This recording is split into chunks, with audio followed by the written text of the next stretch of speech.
ورحمة الله وبركاته.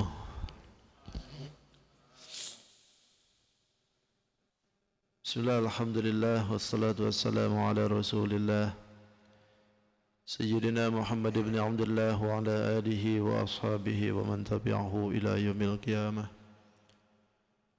اللهم صل وسلم وبارك على هذا النبي الكريم وعلى آله وأصحابه والتابعين لهم أجمعين.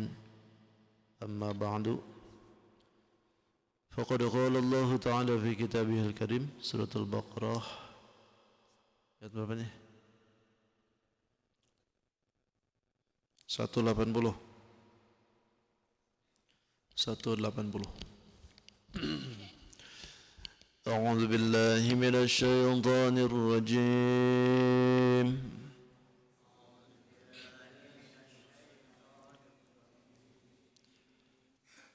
بسم الله الرحمن الرحيم.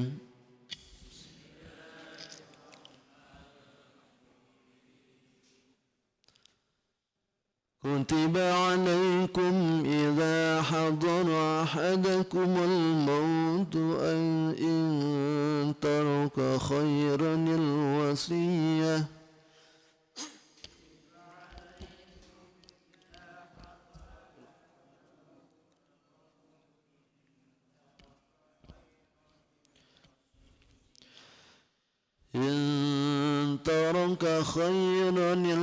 الوصية للوالدين والأقربين بالمعروف حقا على المتقين.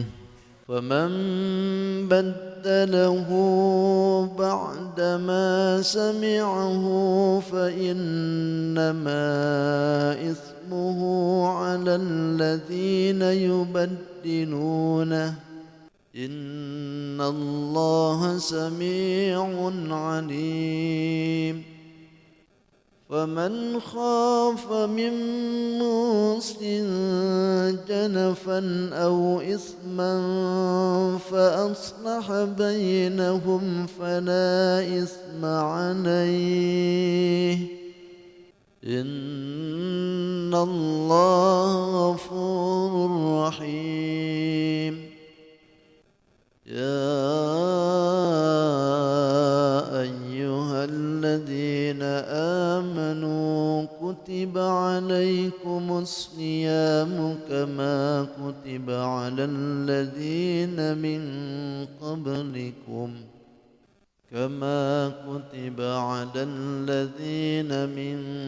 قبلكم لعلكم تتقون.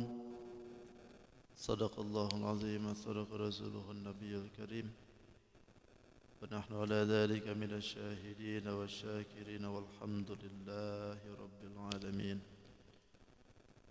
Alhamdulillah, segala puji milik Allah Subhanahu wa taala. Hari ini Allah masih memberikan kesempatan kepada kita guna bisa menjalankan ibadah, terutama salat subuh dengan berjamaah. Alhamdulillah, hari ini kita sudah berada di hari Sabtu pertama ya di bulan Dzulhijjah, yang mana kita ketahui insyaallah Allah memperkenankan kita besok mungkin akan mengadakan Idul Kurban ya. Insyaallah, walaupun hari ini juga sudah mulai ada yang Idul Kurban. Mudah-mudahan Allah Subhanahu wa taala senantiasa menerima ibadah kita, meridhai langkah kita, dan tentunya Allah memberikan rezeki yang barokah untuk kita untuk bisa menjalankan syariat, menjalankan Idul Kurban di tahun ini dengan baik. Salawat dan salam tidak hentinya semoga dibarwahkan kepada baginda alam Sayyidul Wujud, Sayyidul Mustafa wal Murtada, Nabi besar Muhammadin sallallahu alaihi wasallam.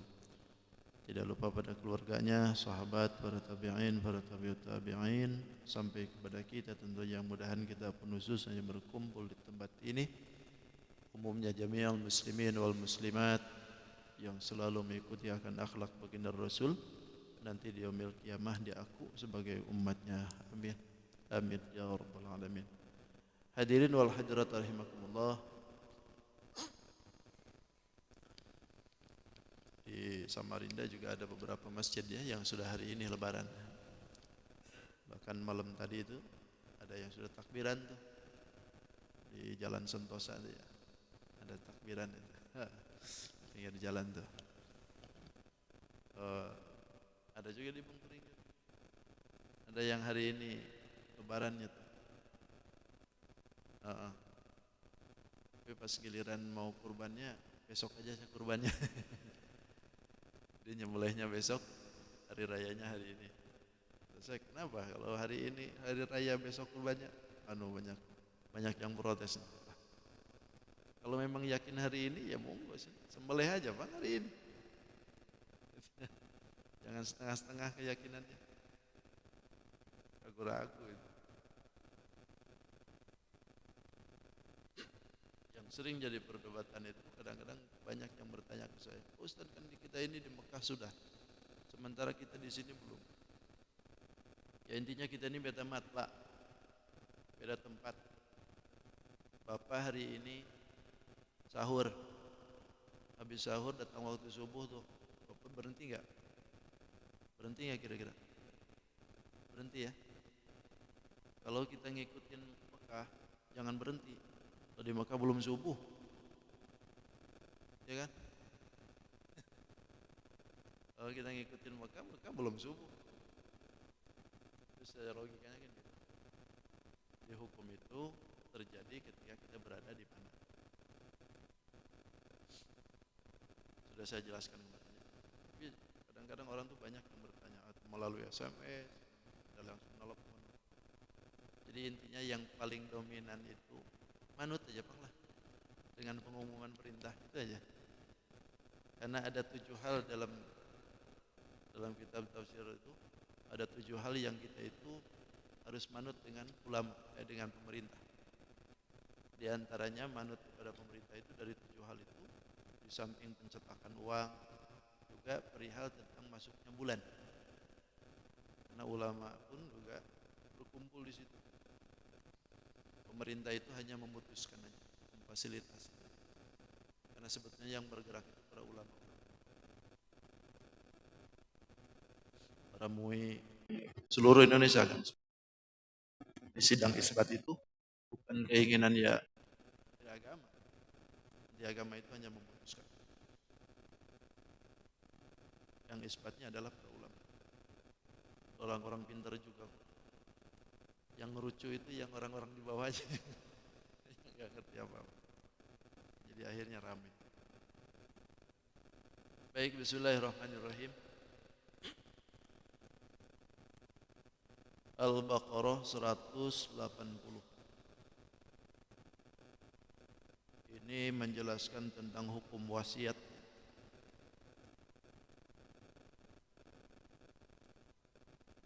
Setelah kemarin kita menjelaskan tentang hukum qisas, kewajiban untuk hukum pati. Yang bunuh lagi. Yang motong lagi. Yang menghilangkan rasa, hilangkan lagi. Itu hukum pati.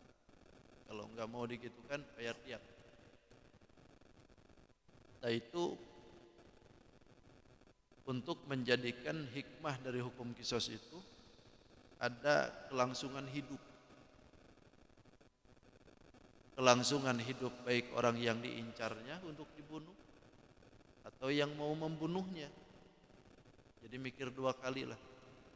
Kalau seandainya hukum qisas itu ditegak. Karena boleh jadi hari ini dia bunuh orang, besok lusa dianya yang harus dibunuh. Akhirnya kan mikir. Atau bisa jadi kita hilangkan tangan orang hari ini, besok lusa dianya sendiri yang hilangkan. Nah itu adalah hukum qisas. Jadi artinya menjaga kelangsungan hidup manusia supaya tidak ada yang menghilangkan nyawa percuma seperti itu. Jadi ada tanggung jawab.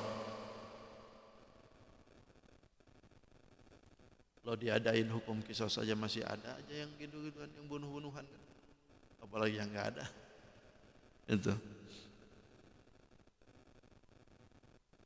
Lalu selanjutnya ada hukum wasiat.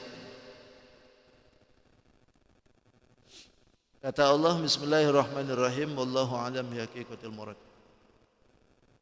Kutiba alaikum ay furida, diwajibkan alaikum terhadap kalian, idza hadara ahadakum, ketika hadir kepada salah satu kalian al mautu mati,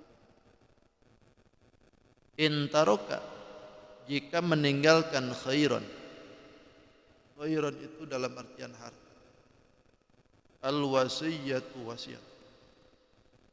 Lil walidaini, kepada ibu bapak, wal aqrabin, dan juga kerabat, bil ma'ruf, dengan baik.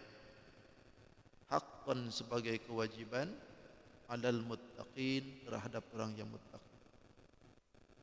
Faman, maka siapa orang, baddalahu, mengubah-ubah itu wasiat, ba'da ma sami'ahu, setelah mendengar itu wasiat, fa innama ismuhu, maka sesungguhnya ismuhu, dosanya itu, yubaddilu, mengubah-ubah, alal ladzina yubaddilunahu, atas orang yang merubah-rubah itu wasiat. Innallaha, sesungguhnya Allah, sami'un, mendengar, alimun, dan juga maha melihat. Faman khaufa, maka siapa orang yang khawatir, takut, min musin, atas orang yang berwasiat, janafan. Janafan itu mailan anil haqqi khotoan, takut tidak berlaku adil atau tidak berlaku berat sebelah, au isman, atau berbuat dosa, fa aslaha bainahum, maka damaikanlah antara mereka, fala isma alaih, maka tidak ada dosa alaihi, terhadapnya. Innallaha, sesungguhnya Allah, ghafurun, maha pengampun, rahimun, dan maha penyayang. Hukum wasiat.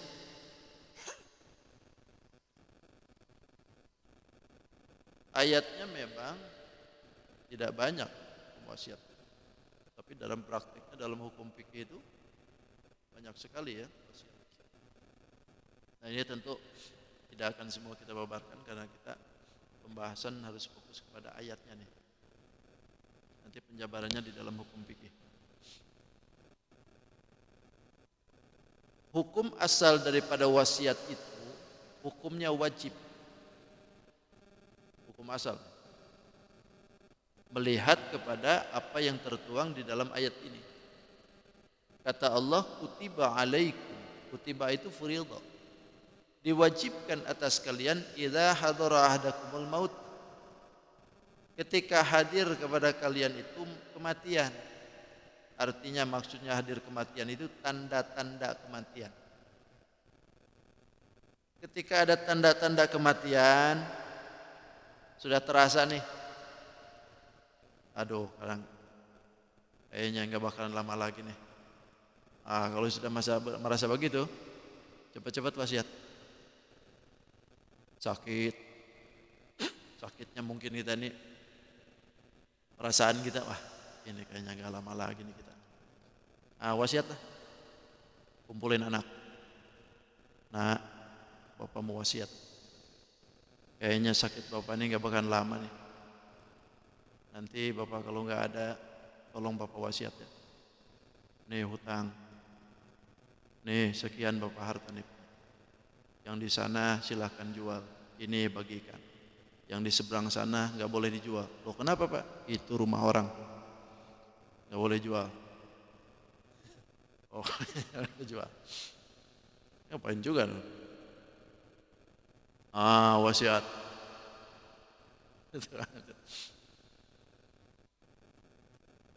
Atau kita ini ada punya luka,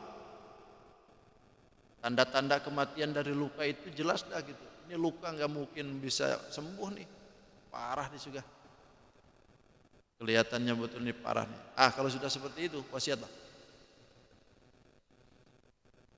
Bahkan Nabi menyebutkan, ma haqqu mri'in muslimin lahu syai'un yuridu ayyusafihi yabitu lailataini illa wasiyatun maktubun 'indah. Kata Nabi, tidak ada hak bagi seorang muslim yang ketika menginginkan sesuatu untuk berwasiat langsung dimalamkan sampai 2 malam gitu. Enggak boleh seperti itu. Illa maktubun indah, kecuali ditulis di sisinya. Ketika kita ini ada wasiat, pengen berwasiat, jangan dinanti-nanti gitu. Kalau memang mau wasiat, tuliskan. Kalau memang mau dinanti-nanti, tuliskan. Karena wasiat itu juga bagian dari kebaikan sebetulnya. Wasiat itu menjadikan kebaikan kita salah satu tambahan dari nilai kebaikan yang ketika kita hidup setelah mati itu adalah wasiat. Maka ada nilai tambah gitu, wasiat itu, bahkan sunnah hukumnya. Nah, ketika di dalam wasiat tentu ada persyaratan-persyaratan yang harus dipenuhi ketika kita wasiat. Pertama, wasiat itu musolah. Ini rukun wasiat. Ada yang berwasiat. Kedua, ada yang menerima wasiat. Yang ketiga, ada barang yang diwasiat. Kemudian yang keempat pakai lafaz. Walaupun pada dasarnya orang yang berwasiat itu memakai kalimat lafaz, tapi yang diwasiati itu tidak wajib untuk menerima lafaz. Tidak seperti jual beli, saya jual, saya terima, atau nikah misalkan, saya nikahkan kau, saya terima. Tidak mesti seperti itu kalau wasiat. Yang penting ada lafaz dari yang mewasiati. Kemudian tentang masalah yang menerima wasiat itu juga. Ini juga sama. Pertama, orang yang diwasiati itu muslim. Ini syarat dalam hukum fikih nih. Kalau dalam Qur'annya nggak ada. Makanya membutuhkan hukum-hukum yang lain itu begitu. Orang yang menerima wasiatnya pertama muslim. Yang kedua berakal. Karena kalau orang yang berakal diwasiati nggak bisa, nggak sah. Kemudian baligh. Ini baligh juga menjadi syarat bagi si penerima itu wasiat. Karena wasiat ini harus ada manfaat. Kemudian yang ketiganya merdeka. Tidak boleh menjadi budak atau masih hamba sahaya. Karena hamba sahaya masih terikat dengan kewajiban untuk majikannya. Kemudian yang kelima, pintar. Artinya berfikirnya harus ada. Karena ini wasiat merupakan wasiat perkara yang harus dijalankan, maka dia harus pintar. Berarti tidak boleh berwasiat kepada yang bungul. Karena kalau wasiat kepada yang bungul nanti bingung. Mau gimana ini nih, ujung-ujungnya dijual sama dia. Gitu. Nah, itu perkara orang yang berwasiat dengan yang diwasiati ini harus ada kesamaan. Kemudian barang yang diwasiatinya ada. Bahkan ada yang menyebutkan harus berupa mal, berupa harta.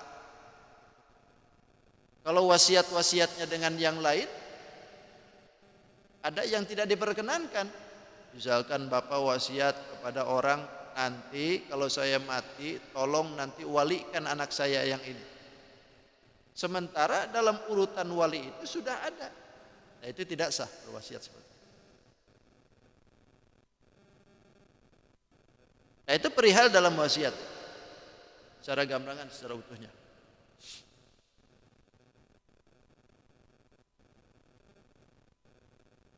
Lalu yang ketiganya, ketika berwasiat itu tidak diperkenankan lebih dari sepertiga.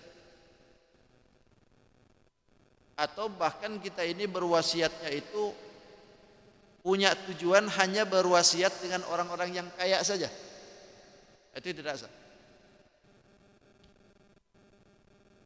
Atau bertujuan kita berwasiat itu untuk menghalangi ahli waris. Tidak boleh.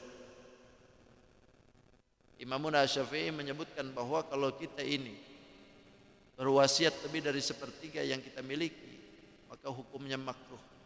Tapi kalau kita ini melebihkan wasiat kita kepada orang lain untuk menghalangi haknya ahli waris, maka itu hukumnya haram. Tidak diperkenankan. Wasiat.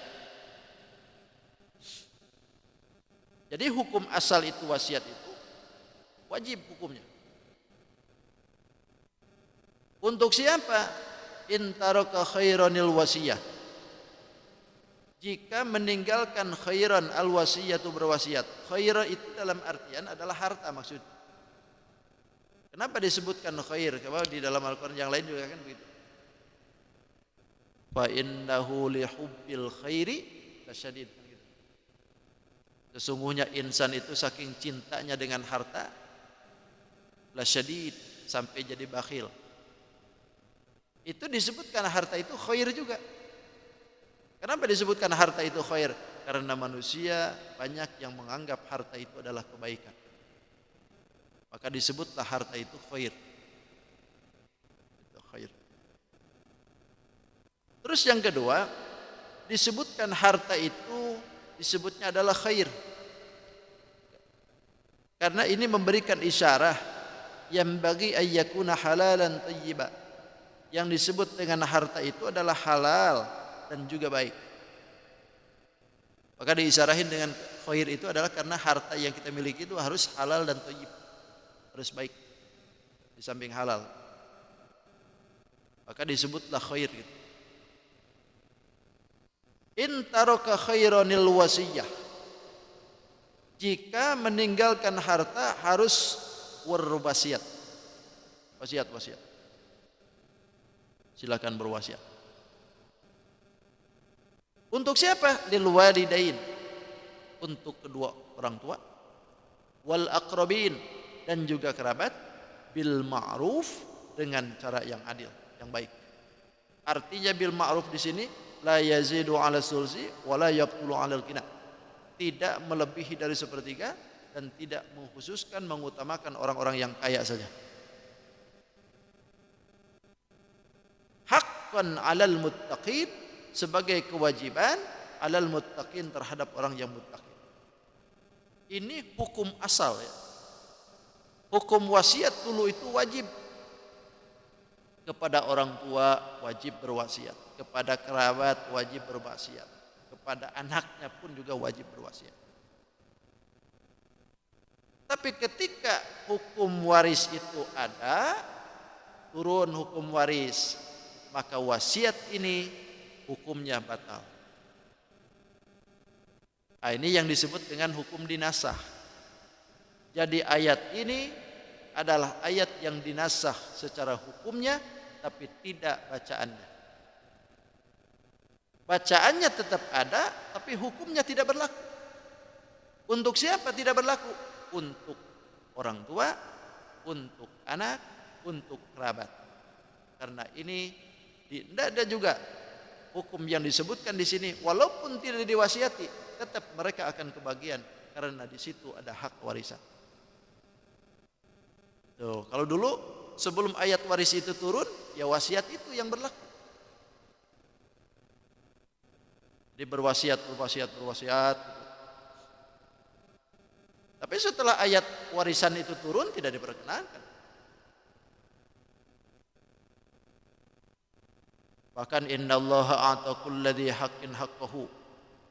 Sesungguhnya Allah Subhanahu wa taala telah memberikan untuk ahli waris itu hak-haknya masing-masing. Maka fala wasiyata lil warisin, tidak ada wasiat bagi ahli waris. Ahli waris itu diwasiati atau tidak ya tetap aja dapat warisan.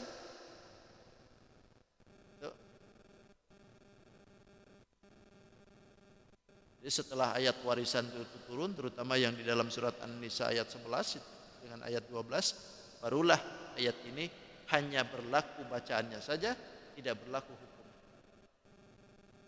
Kalau dengan yang lain bagaimana? Kalau dengan yang lain selain daripada kerabat dan juga kedua orang tua tadi, maka ini masih berlaku hukumnya.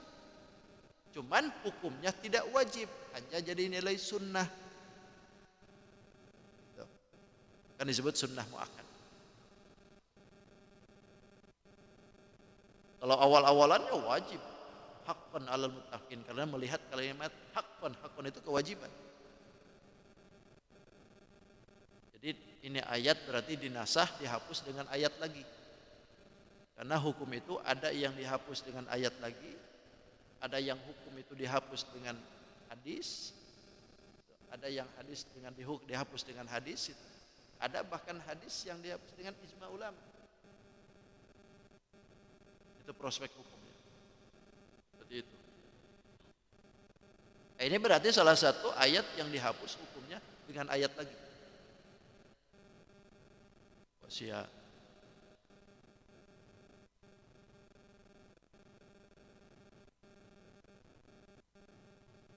Jadi tidak diperkenankan ya kita ini berwasiat lalu ditunda-tunda wasiat. Kalau memang sudah ada tanda-tanda kematian, wasiatlah. Atau kalau mau ditunda, tuliskan. Barangkali kita ini tidak tahu nih kapan harus balik kan. Ada orang yang tidak sempat berwasiat, lalu mati. Matinya pun karena ketahuan. Nah, ini kan kerugian. Wasiat tidak ada, terus mati juga mendadak, tidak ada orang yang tahu apa yang harus dilakukan gitu. Jadi akhirnya kebaikannya tidak ada. Jadi wasiat itu menjadikan kebaikan lebih daripada apa yang sudah kita lakukan. Wasiat silakan. Terus juga harus diperhatikan lagi oleh kita, barang yang diwasiat, harta yang diwariskan oleh kita atau yang diwasiatkan oleh kita itu harus bermanfaat.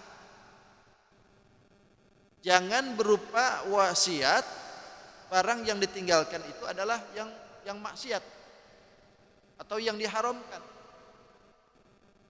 Tidak diperkenankan kita berwasiat sesuatu perkara barang itu untuk pengharaman. Misalkan wasiatnya nanti kalau ulun mati tanah ini jual atau dijadikan di dalamnya itu gereja.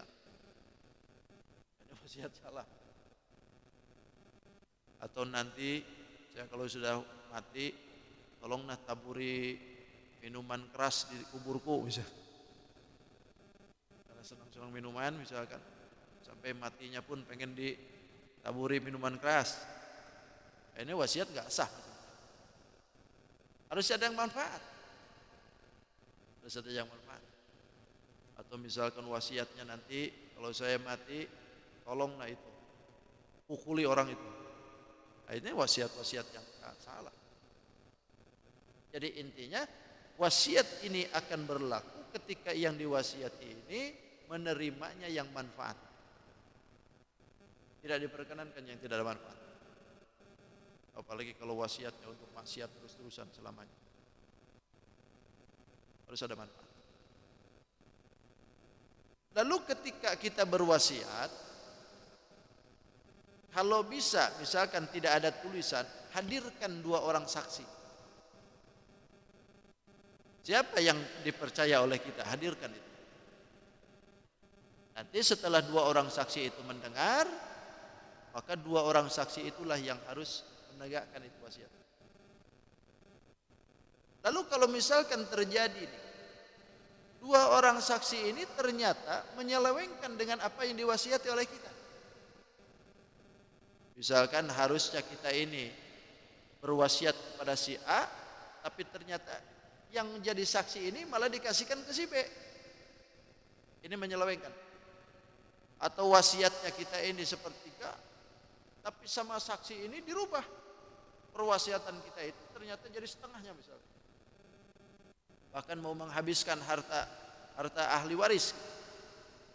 Nah, kalau terjadi seperti ini, faman baddalahu, siapa orang yang menggantikan atau mengubah wasiat ba'dama sami'ahu, setelah dia mendengar itu wasiat, mengetahui itu wasiat, fa innama ismuhu 'alal ladzina yubaddilunah, maka sesungguhnya dosanya merubah-rubah itulah untuk dia yang merubah-rubah,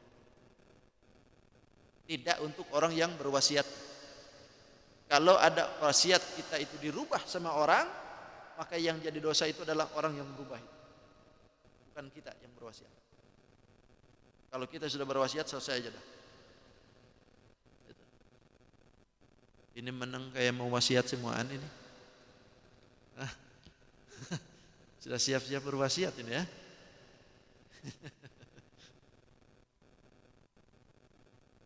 wasiat takut besok terbalik. Betulan.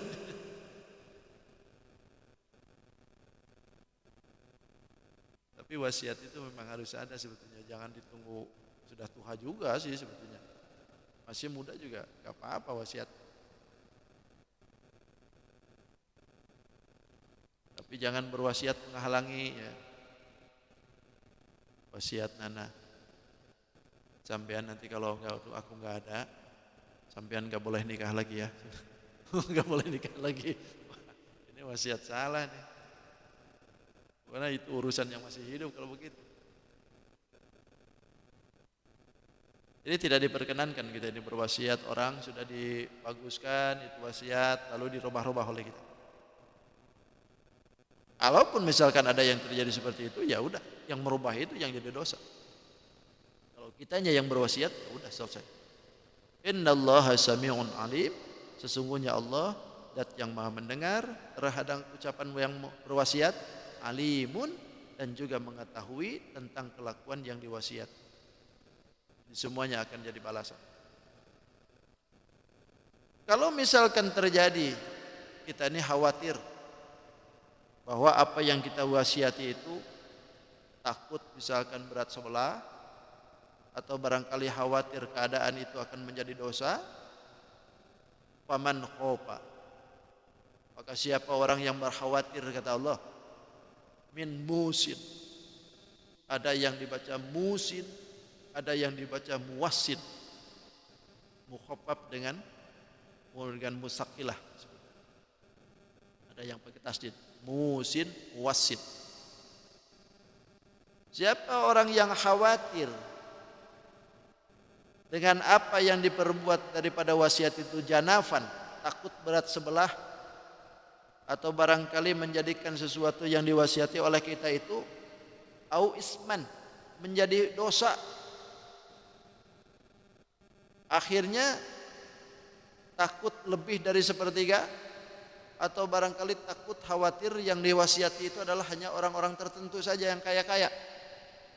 Nah, jika terjadi hal seperti itu, fa aslaha bainahum, maka antara yang berwasiat dengan yang menerima wasiat damaikanlah, islahkan dua-duanya. Damaikan bagaimana bagusnya? Keduanya, antara yang mau wasiat dengan orang yang menerima wasiat itu dengan secara adil. Damaikan keduanya. Fala isma alaih, maka tidak ada dosa baginya. Artinya ketika sudah didamaikan, menemukan sesuatu yang tidak mengganjal, menemukan sesuatu dalam wasiatnya mungkin secara baik-baik, fala isma alaih, maka tidak ada dosa, kata Allah. Fa aslah bainahum, innallaha ghafurur rahim, sesungguhnya Allah dat yang maha pengampun dan juga maha penyayang. Sepanjang berwasiatnya itu secara baik, sepanjang berwasiat yang diwasiati itu adalah orang yang baik, orang yang amanah, yang bisa menjalankan itu wasiat, dan juga sepanjang yang diwasiatinya barangnya adalah barang yang bisa dimanfaatkan, maka wasiat kita sah-sah. Jangan khawatir. Kalau sepanjang perjalanan dari wasiat itu masih bisa dimanfaatkan. Itu secara hukum asal, secara ayat ini hukumnya asalnya wajib. Tapi setelah hukum waris itu turun, maka ayat ini tidak berlaku lagi hukumnya, hanya berlaku bacaannya saja. Yang berlaku dalam kaidah ini adalah hukum warisnya saja. Kalau untuk yang lain, silahkan berwasiat masih di luar ahli waris ya, di luar ahli waris silahkan berwasiat. Atau misalkan ada berwasiat untuk ahli waris, tapi ahli waris yang lain setuju, tidak masalah. Kalau misalkan kita berwasiat kepada ahli waris, sementara ahli waris yang lain pun juga setuju, membolehkan kita memberikan wasiat itu kepada dia, ya silahkan. Kalau misalkan itu ahli waris, tapi dengan catatan setuju. Kalau sebagian setuju, sebagian tidak usah. Tidak usah. Karena sebagian itu pun juga punya hak warisan. Jadi harus semuanya setuju. Itu secara ahli waris.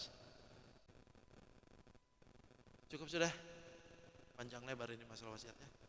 Kayaknya wasiatnya semua. Habis ini wasiatnya. Sadaqallahul azim wa sadaqa rasuluhun nabiyul karim wa nahnu ala dzalika minasyahidin wasyakirin walhamdulillahi rabbil alamin. Adallahu wa iyyakum ajmain. Assalamualaikum warahmatullahi wabarakatuh. Allahumma salli wa sallim ala sayyidina rasulillahi ajma'in. Bismillahirrahmanirrahim. Wassalatu wassalamu ala asyrafil anbiya wal mursalin sayyidina wa maulana Muhammadil amin. Allahumma rabbi anfa'na bima 'allamtana. Rabbi 'allimna alladhi yanfa'una. Rabbi faqihna wa faqih ahlana wa qurbatil lana fi dinina. Tawassalna bi ta'alumin anta rizqana al-wasi'ah wa anta rizqul amanah. Rabbana atina fid dunya hasanah wa fil akhirati hasanah wa qina adzaban nar. Bi fadli subhana rabbika rabbil izzati amma yasifun. Salamun alal mursalin walhamdulillahi rabbil alamin. Taqabbalallahu minkum. Subhanakallahumma wa bihamdika asyhadu an la ilaha illa anta astaghfiruka wa atubu ilaik.